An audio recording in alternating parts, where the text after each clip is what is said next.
So let's do the Buddha's mantra 7 times and have a few minutes of silent meditation, and then we'll go into the afternoon teaching.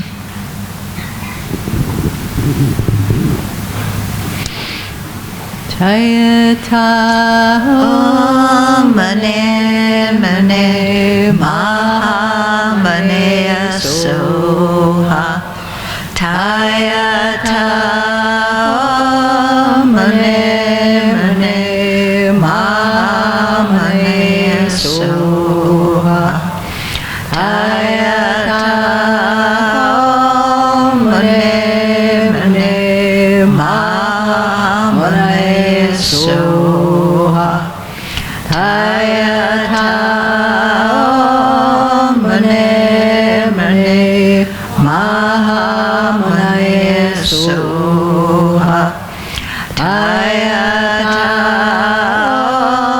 Mane Mane Mahamane Soha Tayata Mane Mane Mahamane Soha Tayata Mane Mane Mahamane Soha.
Then take a moment and recall your motivation.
Okay, so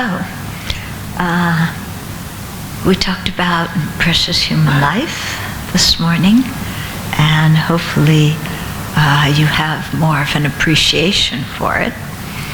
One thing that helps us to have this appreciation is to remember that it's not going to last forever. Yeah, and that we're mortal beings, we're going to die. We don't know when death is going to happen, and it would probably happen at the most unexpected time. And we have to be ready for it when it happens. And when death comes, we have to, or before death comes, we have to really think, what is important when I die? Yeah. Because I never heard anybody say on their deathbed, I wish I had worked more overtime. Yeah?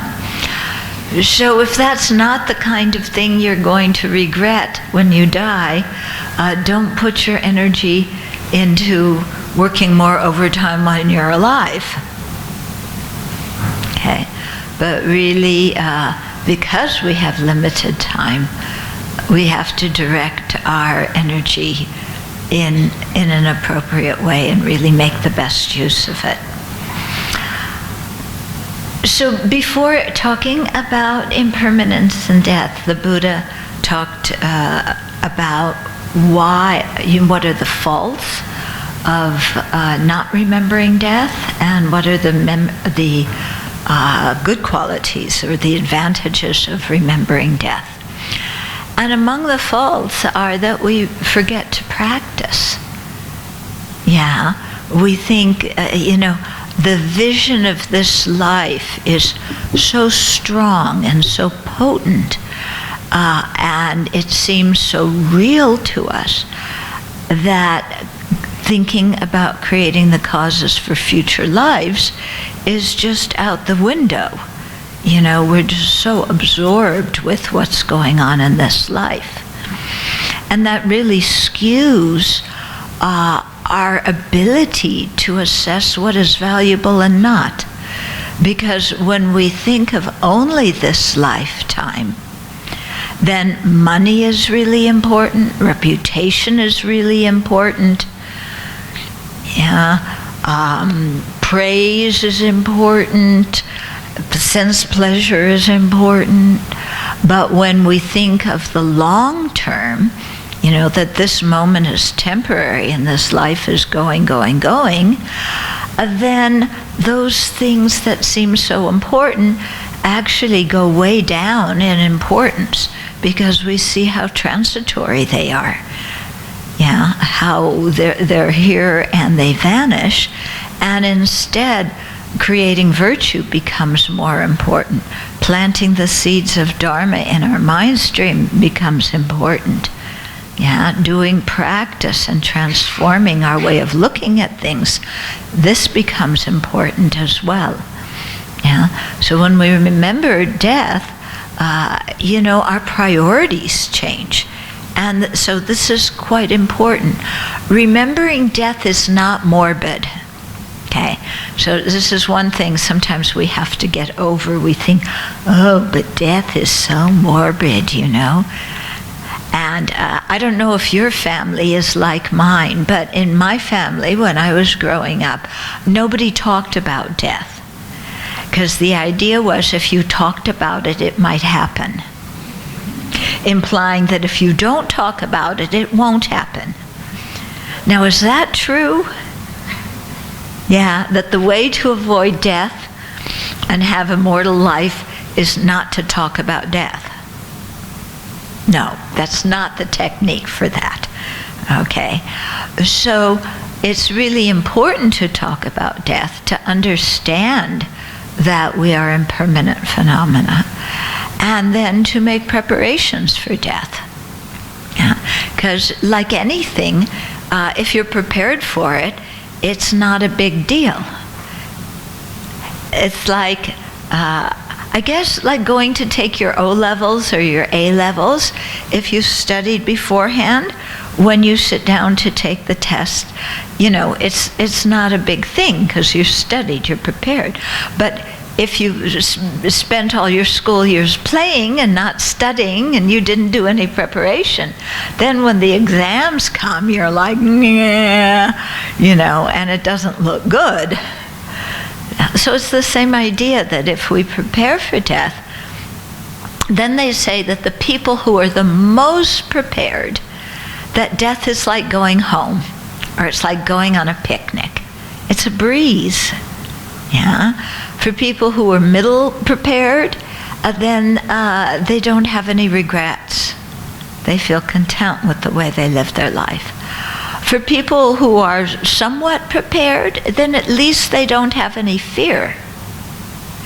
But for people who are not prepared at all, then when it becomes evident to them that they're separating not only from their friends and their relatives and their possessions, but also from their body and their whole ego identity, and they don't know who they're going to be or what's going to happen, that's when death gets really scary. Okay? So if we spend the time now really understanding death, being aware of it, and making good choices in our life, then it's not going to be a frightful thing. Okay? So, one of the benefits of contemplating death is that we'll remember the Dharma. Okay? And we'll also remember that death, the time of death is uncertain. We don't know when it's going to happen. So it's good to do our Dharma practice now and not put it off. Okay? And another disadvantage is if we don't remember death, then even though we may practice Dharma, it won't be purely. It'll get mixed up with the 8 worldly concerns, or we'll get distracted from our practice by the 8 worldly concerns. So here comes the topic of the 8 worldly concerns. Okay? Now, when I first met the Dharma, I first met it in the U.S., and then I quit my job and I went to Kopan. And in those days, one of the main teachings Rinpoche gave was on the evil thought of the 8 worldly concerns and attachment to the happiness of only this life. And he talked about it first day and second day and third day and fourth day, and it got really hammered into us. And I am actually so grateful for that, because having heard these teachings again and again at the beginning of my practice and then contemplating them then, it really made a strong impression on me about how to make good choices and what I need to do and what I need to abandon. And so this topic of the 8 worldly concerns comes up all the time under the topic of death. Some teachers kind of skim over it because it's one of those teachings that I mentioned that people don't like to hear. Okay, why? Because our whole life is involved in it and revolves around attachment to 4 of the 8 and distaste for the other 4. But it's really an important teaching, and so I want to go into it now. And here's where I'm going to read to you some parts from His Holiness's description, because the way he talks about it, I find it very, very useful. Okay, so this is in Volume 2, The Foundation of Buddhist Practice. And it's, let's see,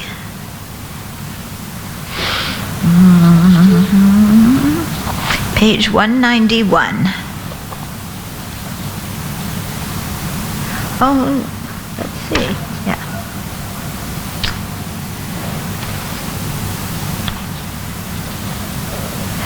Okay, so here's what he says. So I'll intersperse this with my comments and maybe some of my stories too. You want to hear my stories, right? Yeah, I get to talk about myself. Okay, although we have such precious potential, we often fail to recognize it, or even if we do, we are distracted and do not utilize it. True or not true? Very true, isn't it?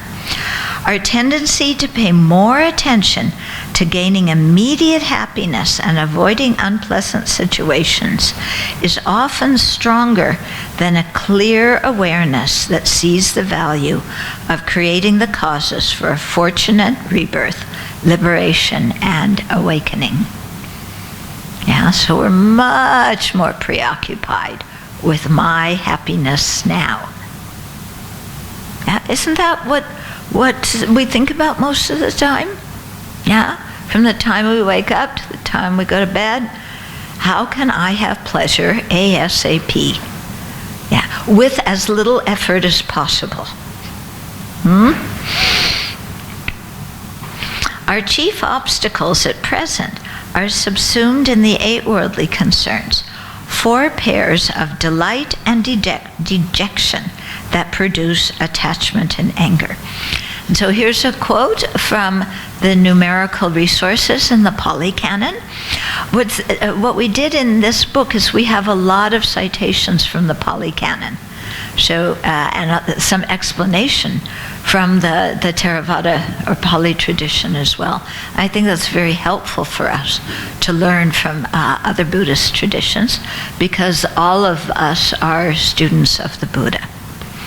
Okay, so these sutras say, gain and loss, disrepute and fame, blame and praise, pleasure and pain. These 8 worldly concerns revolve around the world, and the world revolves around these 8 worldly concerns. How true it is, yeah? Attachment arises towards one part of each pair, material or financial gain, good reputation or image, praise and approval, and pleasure. Okay, and pleasure, especially pleasure from sight, sound, smells, taste, tactile sensations. And then aversion arises towards the other part of each pair, lack of money and possessions, a notorious reputation, blame and criticism, and discomfort or pain. So illustrations of these 8 abound in our daily lives. We try to arrange our lives to come in contact with attractive objects and people, tantalizing sense experiences, sweet, ego-pleasing words, money, possessions, and so forth. What is advertised? We are suckers for the advertisements, aren't we? We see an ad and we go, oh yeah, I want that. And even though part of us says, oh, they're just trying to sell me laundry soap, saying that, I'll have a good sex life if I have laundry soap. I don't believe that. But just in case it's true, I am going to get that brand of laundry soap. Okay? And so we let ourselves be manipulated. And I think especially nowadays, where there's such a crisis about climate change, and climate change is related to overusing the world's resources, especially in wealthy countries where we use more than our own share of the resources that are cannot be replenished, then it's really important that we think about what's important, so we don't spend our time chasing after things that are not going to bring us ultimate happiness, but will create climate change and pollution and harm the life on this planet. And I don't know if people here speak a lot about climate change, but when we were flying in on what date? We came on Monday, okay? And I was looking as you down, and Singapore just kind of pops up out of the ocean. Yeah, I mean, really, a big ocean, and it just goes boop. But it's not very tall. I mean, the highest point in Singapore is like 500 feet, isn't it? Yeah. So if there's climate change and the level of the seawater changes, you guys got to learn to swim. Yeah, because you're going to be swimming between one high rise and another, because the island is very quickly going to go, underwater, at least parts of it will. So this is not something theoretical. In fact, a panel of scientists just said that their previous calculations of how long it would take for the devastation from climate change to occur, they underestimated it, that it was going to be more quickly than they thought. Okay, so this is something urgent. Yeah. So to really think about how our levels of consumption are not only affecting us karmically because of greed, but how we're affecting the planet and the lives of the future generations. Because when you look at your kids and your grandkids, you want them to be happy, but are we creating the cause for them to live in a world, that's safe? Or are we, creating the cause for climate change, and then they're going to have to deal with it? Okay, so our attachment to the 8 worldly concerns. We complain when sense experiences, words, money, possessions, and these things don't meet our standard, or when we encounter their opposites, when they're unpleasant. Being preoccupied with these 8, which center on our own happiness in only this life, we become very reactive to our environment and the people in it. This emotional reactivity, clinging to what we like, pushing away what we don't, brings difficulties in this life and impedes actualizing our long-term goals. So if you look, we all have problems, right? If you look on a daily basis of what your mind is unhappy about, I guarantee that they're all related to, for us ordinary beings, they're all related to the 8 worldly concerns. Yeah? What am I unhappy about? Somebody at work is talking bad about me behind my back. What am I unhappy about? Somebody else got the promotion, I didn't. What am I unhappy about? My husband, my wife, is looking at somebody else. And they're not looking the way I want them to look. Yeah. What am I unhappy about? My kids just, spelled spaghetti sauce all over the floor. My kid is in primary 1, flunked their spelling test. Oh, this is terrible. Primary 1, and he can't spell cat and dog. He's never going to get into a good school, never going to get a good education, never get a good job, never make a lot of money. Yeah, this is attachment to the 8 worldly concerns. Yeah, so my kid has to know how to spell cat and dog. Yeah. Okay. So the first the first pair, financial and material gain and loss. So we all like to think, I'm not attached to money. I'm not attached to possessions. I know they come, go. Yeah, I'm not attached. I can give them up like that. Yeah, but we never give them up like that. We just talk about how we're able to do that. Okay, so His Holiness says, the first pair of delights and rejections involves our relationship with money and possessions. We are elated when we have a lot of money. Yes, my life is valuable. It is meaningful. I am successful. My parents finally approve of me. My spouse finally loves me. Yeah, that's what we think, isn't it? Okay, so we're elated when we have money, clothes, a comfortable house, a new car, and good sports equipment, and we become upset when we are unable to procure the things we desire, when they are destroyed, or when they are taken away from us. So our car gets scratched. Who scratched my car? My precious, beautiful, status symbol car. Who scratched it? Yeah. And we're mad.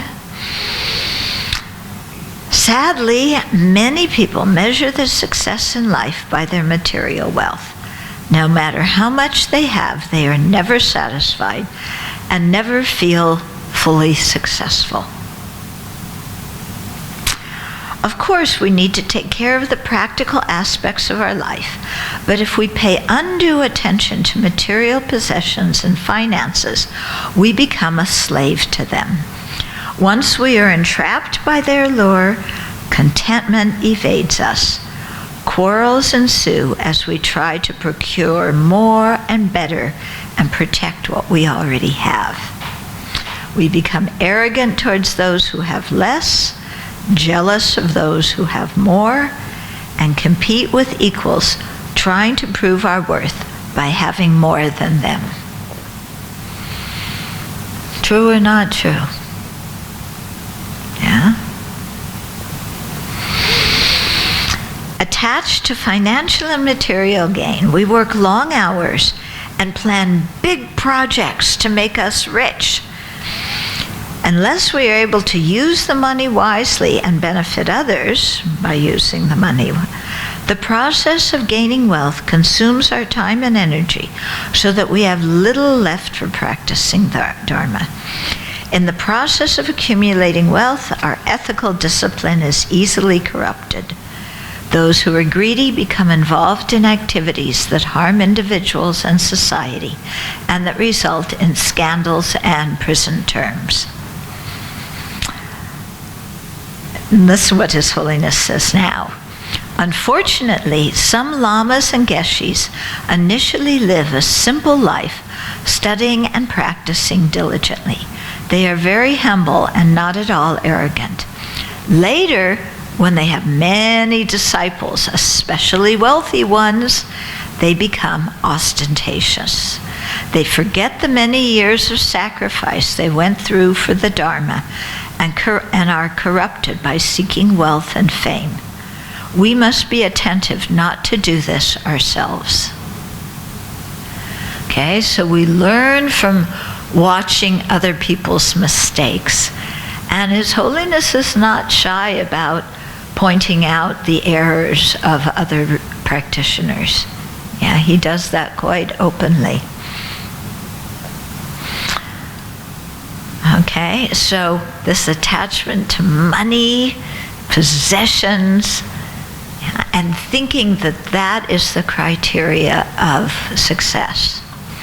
Now, someone is going to say, but, yeah, because there's always, yes, but, yeah, I love when people say that to me. Yes, but, yeah. So the but is, what about if I work really hard and I earn a lot of money and then I use it for Dharma activities? I offer it to the Dharma Center, to the temple, to the monastery. I sponsor books for free distribution. Then isn't it okay for me to make a lot of money? Sounds like a good argument, doesn't it? Yeah, sounds good. I'm going to work hard, make a ton of money, but it's not for me. It's going to all go for Buddhism. Well, I can't tell you the number of people who have talked to me about that and said, when we earn a lot of money, we're going to make a huge donation to the Abbey. And I go, I have yet to see any of those huge donations after the people have spent so much time making a ton of money. Somehow, Before you make the money, it's easy to give it away. But after you have it, the mind changes, and I don't want to give it away anymore. I want to keep it for me and my family. Okay, so I'll give a little bit. You can have $50, but we're going to go on a vacation to the Bahamas or Mediterranean cruise or something like that. Mm-hmm. Yeah. Okay. Okay, then the next section is good and bad reputation and image. I must say, I can only imagine how many people have promised His Holiness the Dalai Lama, huge donations from when they get rich. And he probably hasn't seen any of it. Okay, so good and bad reputation and image. We feel elated when we are well known and have a good reputation, and dejected when our image is damaged. Yeah, right? Yeah, do you like having a good reputation among a lot of people? In your workplace, you want to have a good reputation? Even in your family, you want a good reputation? In your social group, want a good reputation? We all want to be known as important people, intelligent, creative, athletic, whatever it is, whatever our groups we belong to, we want to have some status in them.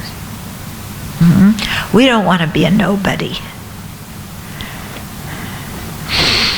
Continually preoccupied by what others think of us leads to self-preoccupation and emotional instability.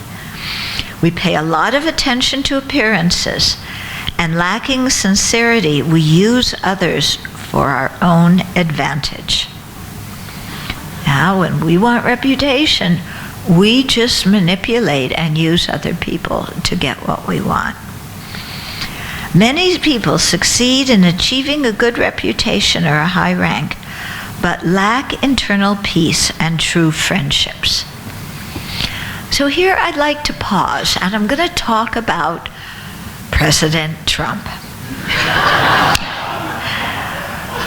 Because he is the perfect example of this, okay?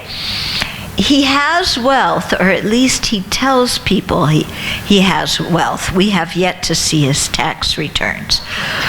But we know that he's bankrupted 3 casinos before. But anyway, he brags about his wealth.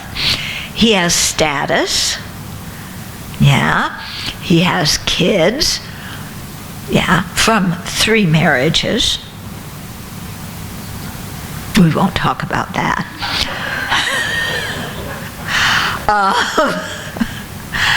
Yeah, and he's rich, he's famous, he thinks he's the king of America. Yeah, and he's claiming to be above the law. Okay, and so this is the epitome of what you're supposed to be successful. Rich, famous, yeah, powerful. When you see him, does he look like a happy individual to you? When you hear him talk, is he happy? This guy is miserable. He's so angry. He sees conspiracies to harm him everywhere. Yeah. He thinks other people are trying to take him down. And so he retaliates when people aren't even doing anything.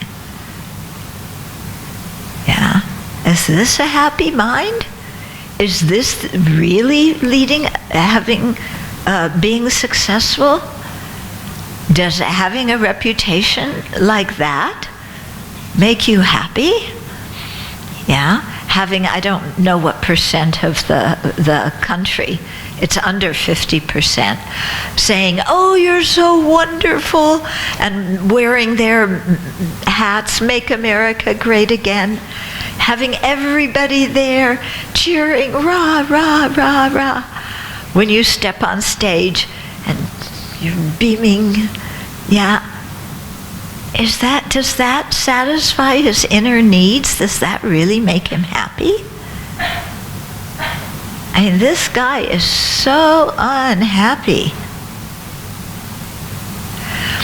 So, I think it's very good for us to often look at the people who are rich and famous and, or look at the lives of the people you're jealous of and really look at their lives, what they experience, and ask yourself if you would really want to change places with them.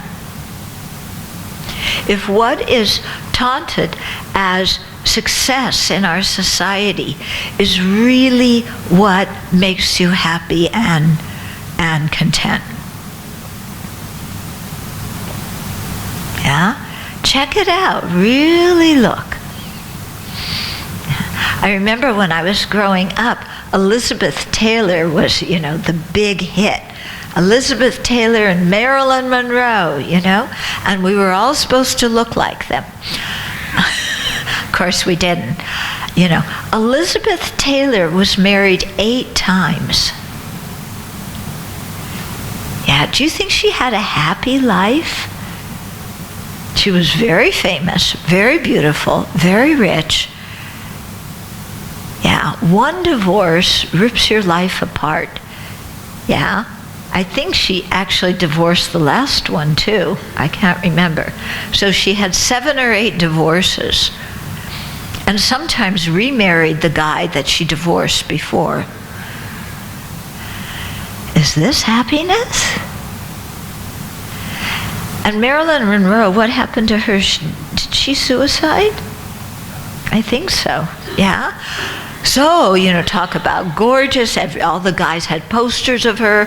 JFK was her secret lover. Well, not so secret. Yeah. Jackie certainly knew about it. And yet, she committed suicide. Okay? So we have to really look. When I went to college, I went to USC, University of Southern California. O.J. Simpson, you know who O.J. Simpson is? Was the fantastic hero, he was a quarterback, linebacker, he was somebody. Huh? A running back. A running back. I thought you run forward. Anyway, I guess he got confused. He was going in the wrong direction because he was really famous in college. He was the star of not the whole football team, the whole university revolved around O.J. Simpson. And that's how they got so many grants, how the university funded itself. And I remember going to a football game where, in my freshman year, I hate football, but there was a guy who asked me to go and I wanted to date him. So I went. I knew nothing about football, but you know what was going on when OJ was on the field? All the cheerleaders were cheering, but you know what the crowd shouted to OJ? Kill, kill, kill. In other words, kill your football opponent and beat the other team. But I think he took that too literally. And his life has wound up to be quite a mess. Yeah, quite a big mess. So it's just, to really look, is fame really what is going to make you happy? A good reputation. Will it really do it? I had a little twinkling of fame. Okay. So this was about 25 years ago. Yeah, my one twinkling at fame. And His Holiness Dalai Lama was giving a series of teachings in the U.S. And in the evening, they had some other people speak. So I was asked to speak one evening. So I gave a Dharma talk, and I guess I was exceptionally funny or something. Everybody liked the talk. So the next day, I'm listening to His Holiness's teachings, which is why I came, to really learn the Dharma from him. And at the break time, I had to go pee-pee. Well, when you're famous, well, I wasn't famous. It was my one little bit of fame in this, assembly, because they liked the talk. I was trying to get from my seat to the ladies' room, and I kept getting stopped with people saying, "Oh, thank you for your talk. Your talk was so good. Your talk was so good." And I'm sitting there like, I gotta go pee-pee. So I really saw the disadvantages of being famous. Just in that little thing, because you can't even get to the toilet. So it really made me think if I wanted to be famous or not. Okay, so just consider it. How circumscribed your life is if you have a really good reputation. Yeah. So fortunately, people forgot about my glorious reputation, and now I can get to the ladies' room very easily, which I really appreciate. Okay. People are attracted to a famous person because of his or her reputation. Whether or not that person has something valuable to contribute to society is another question. Without being impressed with titles, honors, or power, we are better off looking at each person as another human being who has the Buddha nature and seeks happiness and not suffering, just like us. So instead of looking at other people through the lens of who is rich, who is famous, who is powerful, who knows all the people that you're supposed to know, just train your mind to look at everybody and here's a sentient being with the potential to become a fully awakened Buddha, a sentient being who's trapped in samsara, who wants to be happy, who doesn't want to suffer, but whose mind is overwhelmed by ignorance and afflictions. And we are all exactly the same in that regard. Yeah. If you train your mind to look at other people that way, you have much better relationships with people. Yeah. And from our side, we are much more honest and sincere in our relationships, because we won't be seeking to use other people for our own personal gain.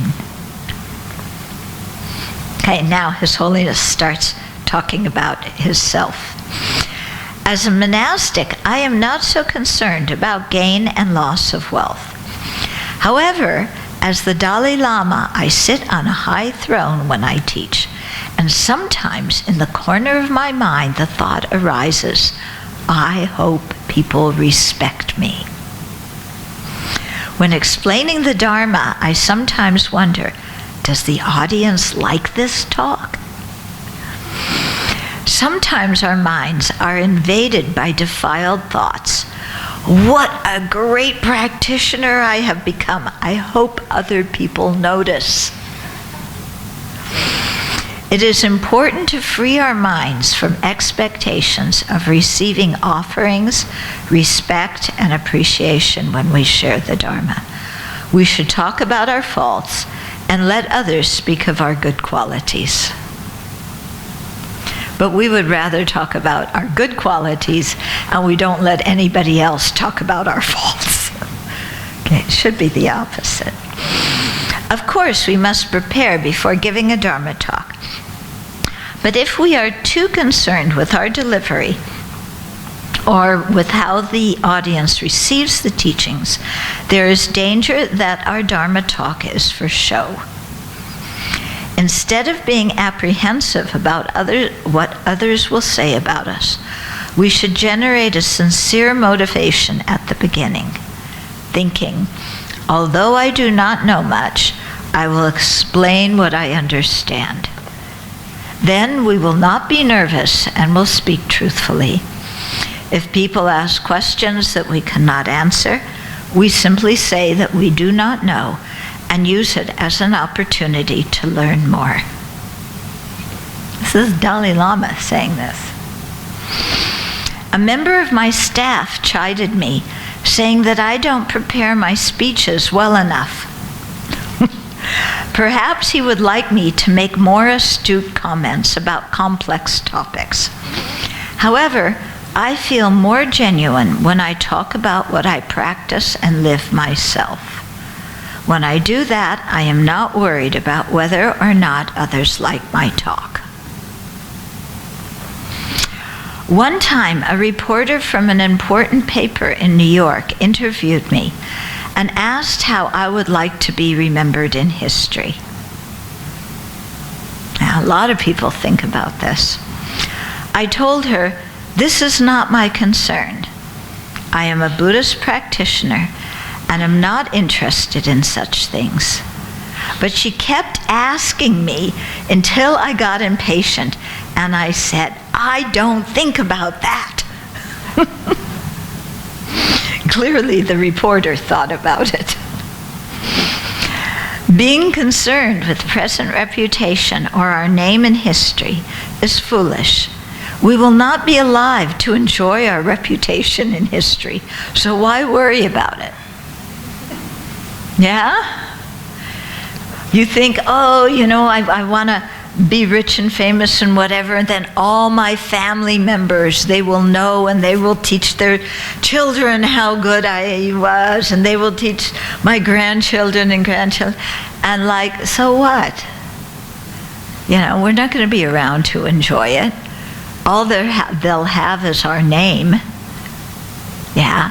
And so, the children and grandchildren and future generations, I was, the great granddaughter of whoever it was. Yeah. But whoever it was is now in the hell realm or the hungry ghost realm or the animal realm. And, what good does their reputation do? Yeah. I was on a pilgrimage in China some years ago, and we stopped at one little tea stall, and they had a picture of the Gang of Four, on the wall. And this was many years ago, so the Gang of Four was still hot topic. And we kind of looked at it and thought, here were these people who were so powerful and so famous, and where are they now? What have they been reborn as? Yeah? So I think about this often, about the people who are rich and famous nowadays. Yeah? And then I look at their ethical conduct, and I wonder, where will they be reborn? Because wherever it is, it's not going to be like the situation they're enjoying now. Because in order to get what they have this life, they've created a lot of negativities. And that's what will ripen in future lives for them. So it's really rather sad sometimes when you think about the lives of these people. Yeah?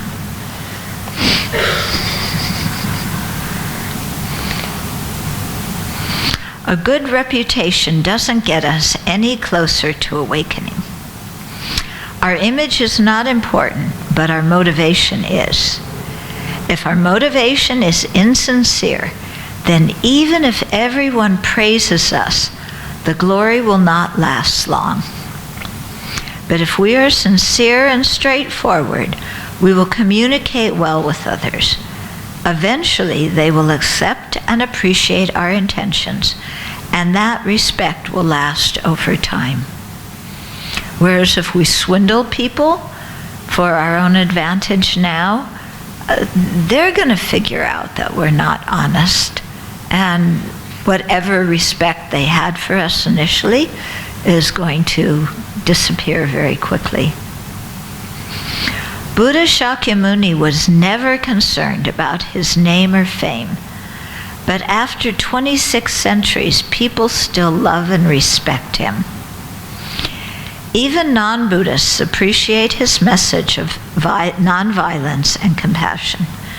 Great masters such as Nagarjuna remained simple Buddhist monks, however learned they became. Of course, when they debated the meaning of the teachings, they became animated and spoke forcefully, but this was not done out of arrogance or desire.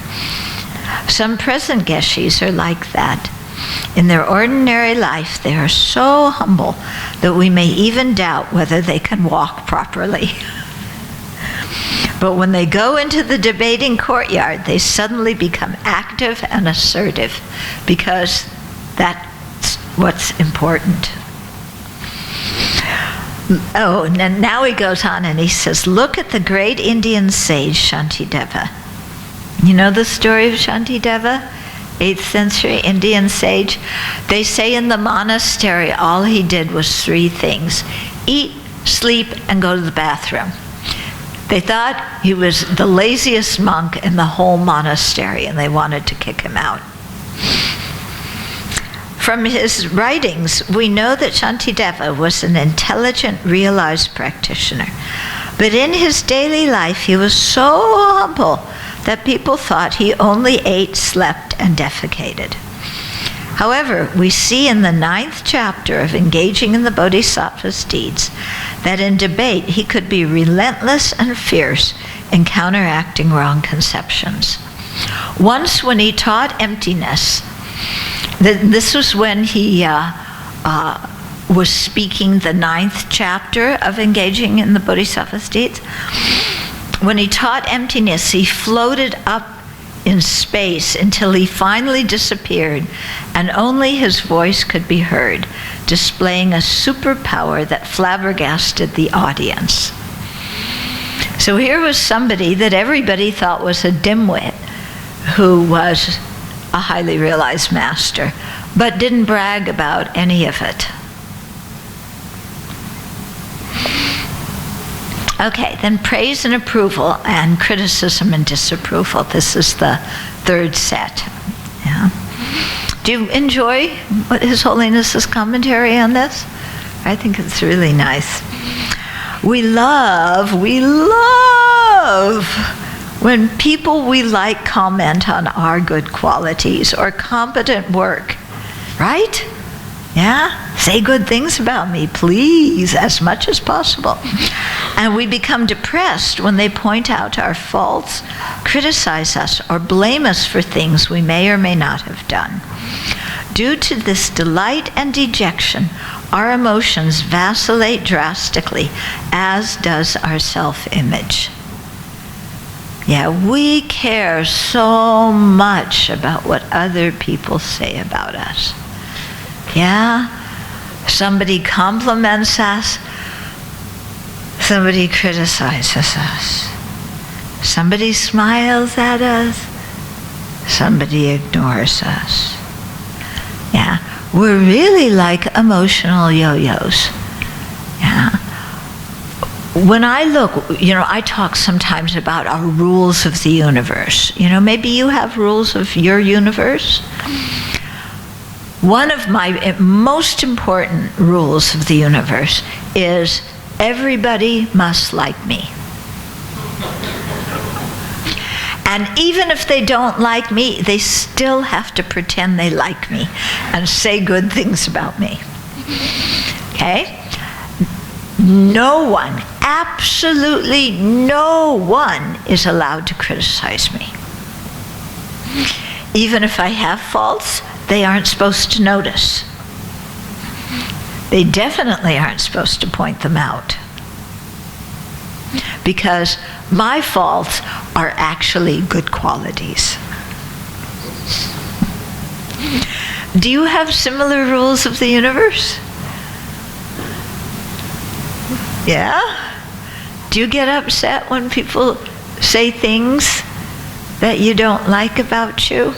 Or if they ignore you? Yeah? Or they don't say, I love you enough?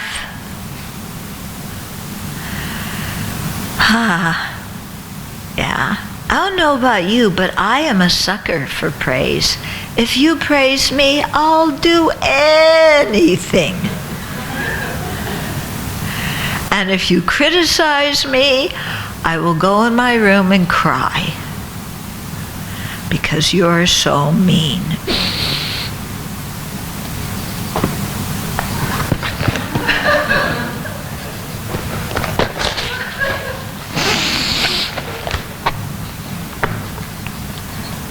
Okay? Are you like that? Yeah? Elated when people say nice things about you, and really unhappy when they don't, and when they blame you for things. Yeah, especially when people blame us for things we didn't do, or things we did do but they weren't supposed to find out about. Then we get really unhappy. Oh.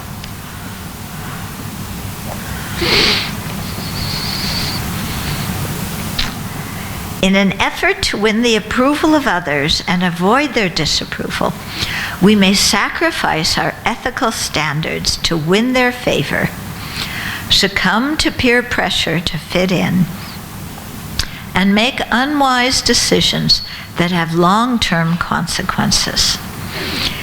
In the hopes of winning someone's approval, we try to become what we think they think we should be. So I don't even know who I am because I'm always trying to make myself be what I think other people think I should be. Okay, this is crazy making. In the process of doing so, we lose touch with what we really think and feel, and live in fear of accidentally doing something that would annoy the other person and garner their criticism. Yeah, it's so stressful when we're trying to create a good image and impress people and win their praise and approval. It's so stressful. Yeah. So think about it. Look at your own life and see when you get stressed, and if some of your stress is about this attachment to praise and approval or attachment to reputation. When meeting new people, we usually present our good side and may exaggerate our qualities to win their approval and affection, often not realizing the extent of our deceit and pretension until later. Once these people like us, we may take their friendship for granted and stop being so considerate of them. As a result, they criticize us. We feel hurt and resentful, and difficulties in the relationship ensue. Very true, isn't it? Our self-confidence plummets because it was based on the praise of others and not on our honest self-assessment. Sometimes we become confused and don't know what to believe about ourselves because one person praises us and another criticizes us for the same action in quick succession. Have you ever had that happen to you? Yeah, I had that happen one time. Again, many years ago. And I was living in the monastery, and one person came up to see me and said, "You are such an exemplar nun. You keep your precepts so well. I really admire it." So of course, she was a very wonderful, nice person who I liked. After she left, a half an hour later, somebody else came and said to me, "You are so sloppy in the way you keep your precepts. You are such a bad example for everybody else." So of course I didn't like her because she lied.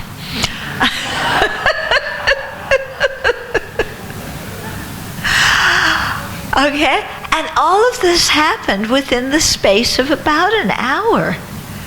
one person praising me for the same thing as another person criticized me for. If we always believe what other people say about us, then we're going to go really crazy. Because one minute somebody tells us we're wonderful, and the next minute, for the same action, somebody tells us that we're confused and stupid. Yeah, we have to learn to assess ourselves, evaluate ourselves. This is incredibly important because other people don't know our motivation. They only know how it looks on the outside. And our motivation is the important part of the action. Yeah. And other people don't know that. So we can look good. And we know how to look good, don't we? We know how to act so that other people will think well of us. Yeah. But our intention, when we act like that in order to gain reputation and praise, is our intention benevolent? No, it's completely corrupt, isn't it? I want people to like me, so I will do what I think will impress them, so that they will think that I'm nice, even though I'm horribly selfish. Okay, so then we get very confused because we don't even know who we are anymore. So it's very important to really stop and look at our own intentions. Yeah. And evaluate ourselves and then act according to what we learn. I have found, this is His Holiness talking, I have found that it is better for everyone involved to be sincere, frank, and natural with others. I show what I am and do not pretend to be otherwise, no matter what others think or say about me. Being free of attachment to praise and reputation gives me the ability to relate as one human being to another. Yeah, and so this really fits in when we talk about generating bodhicitta, overcoming the self-centered thought, learning to cherish others. In order to do that, we have to give up this preoccupation and attachment to our own reputation and to praise. Okay? And so His Holiness here is saying that when you give up that attachment, then you're very free. Then you can look at everybody as just, a worthwhile individual, because you no longer want something out of them. You're no longer trying to impress them or make ourselves look good. And so that when we're no longer trying to get something out of others, then our mind is really, really free to relate to somebody in a very natural, open way. Mm-hmm. His Holiness continues, when I was in China in 1954, I met some members of the Communist Party. They spoke to the point. Our discussions were very frank, and I liked some of them, at least for a while. But other officials were too polite. They were trying to impress me, and that made me suspicious of their purpose.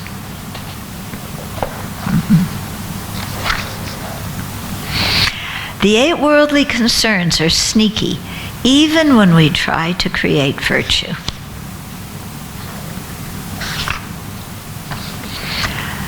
Excellent practitioners will sometimes notice in the back of their minds the thought wishing to receive praise, respect, or offerings.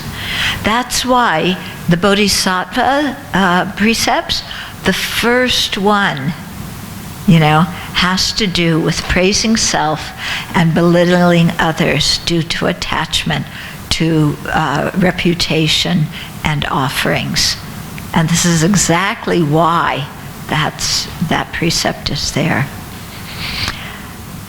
Worse yet, are those practitioners who try to impress others with their knowledge or ability to perform rituals. Some get enamored with their own charisma. In fact, praise doesn't benefit us in a substantial way. When you think about it, we really crave praise and reputation. But what good does it do? Yeah? Praise and what other people think about us, reputation, these are people's thoughts.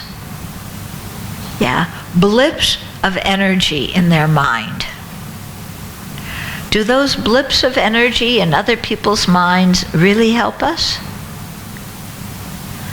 Yeah? They don't increase our longevity. Okay?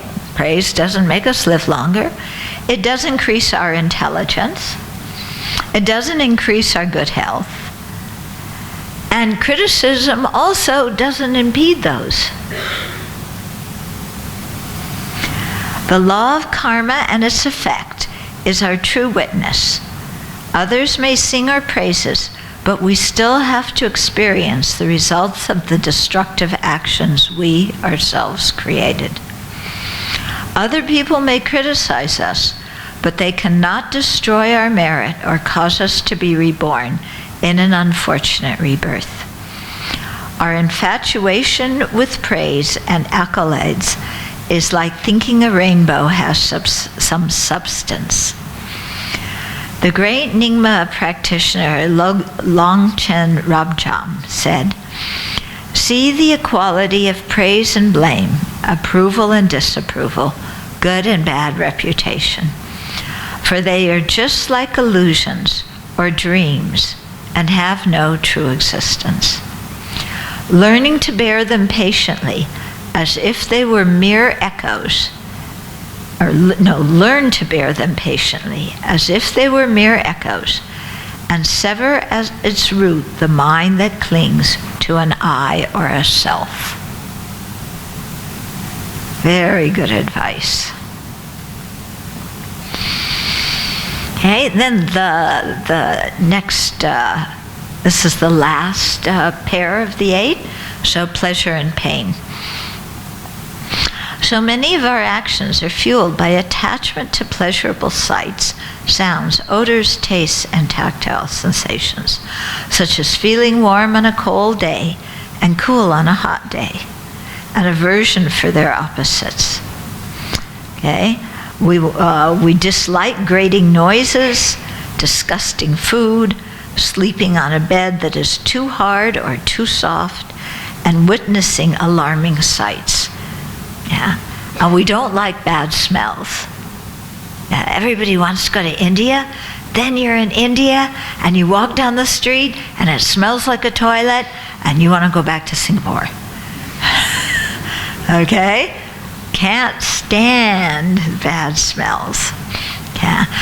We go out to eat food and we're expecting a really lovely meal and it's not cooked well enough or it's cooked too much. And we complain, and we create a fuss in the restaurant. Yeah, have you ever done that? Have you ever been with somebody who's created a fuss in the restaurant? Call the waiter or waitress over, "Take this back, this tastes terrible." And all of a sudden, everybody in the restaurant is looking at you. And you or your friend is, just creating a scene. Securing the former, pleasure, and avoiding the latter, or pain, becomes the purpose of most of our daily life activities. Yet as hard as we try, we are never able to make our lives entirely comfortable, which leaves us feeling grouchy and complaining. So we're always trying, day and night, to make our lives comfortable in one way or another. And we never succeed. Never, ever, ever. Yeah? You buy a new couch, and then it's too hard or it's too soft. Yeah, you get a new flat. Wow, finally I have a new flat. Yeah, but then the pipes leak or the aircon doesn't work.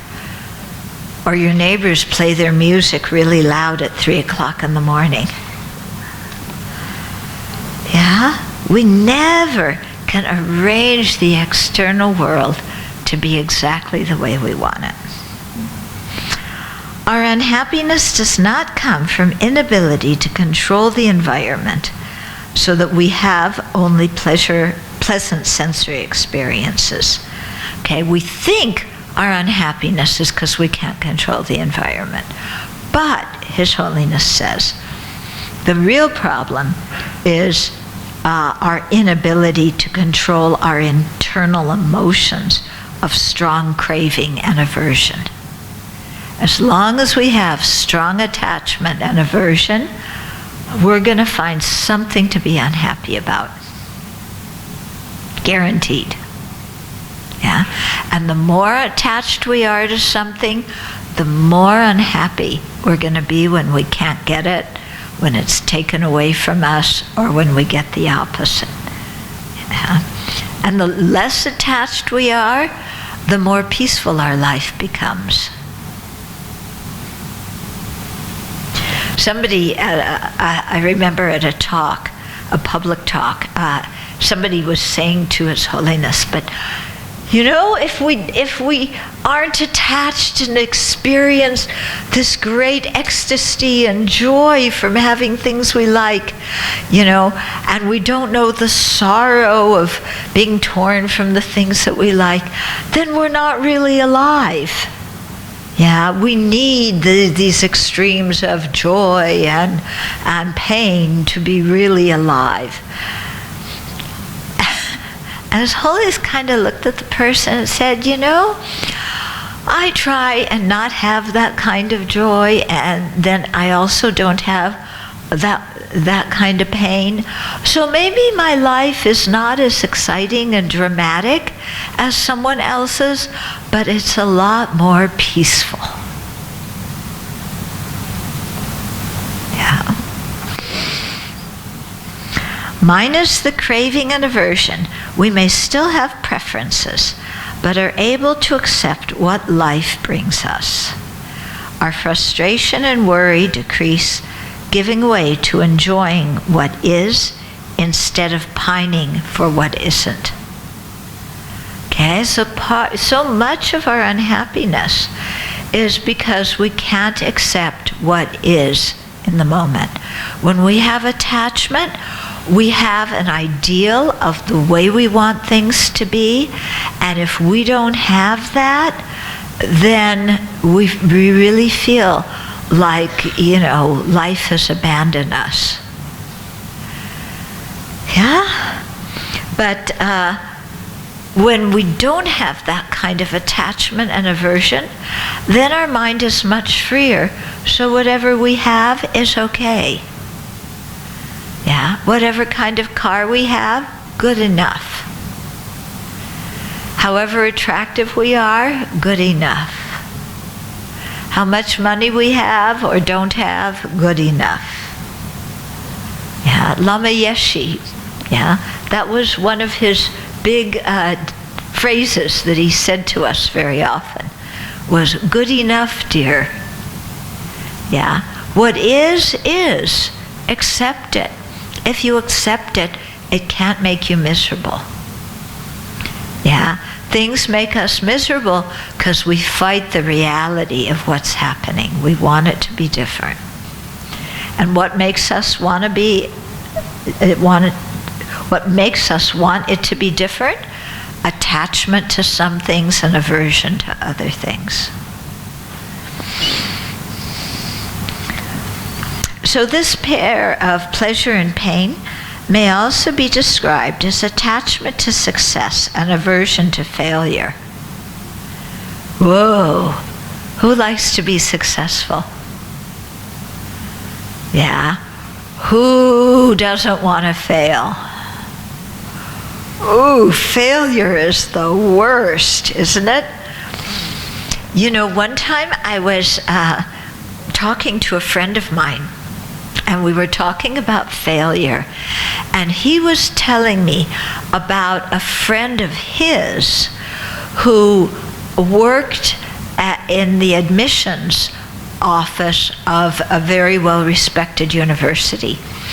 And his friend was going through the applications for graduate studies in science.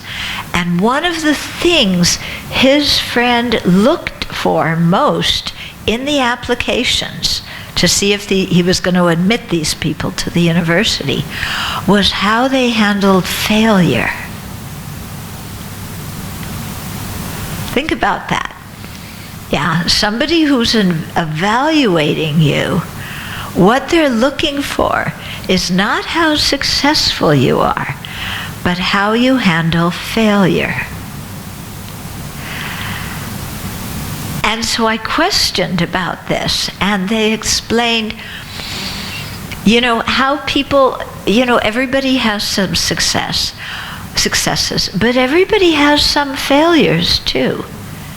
And if you're going to be a scientist, you're going to fail sometimes.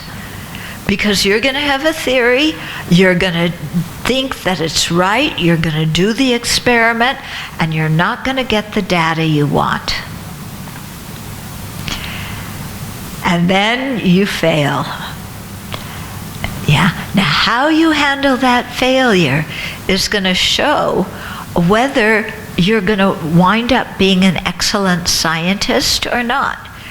Because when you fail, if you just get depressed and say, forget it, or you change the data so it becomes what you want it to be instead of what the experiment showed, So in other words, if people can't handle failure, they're not going to be a very good scientist at the end of the day.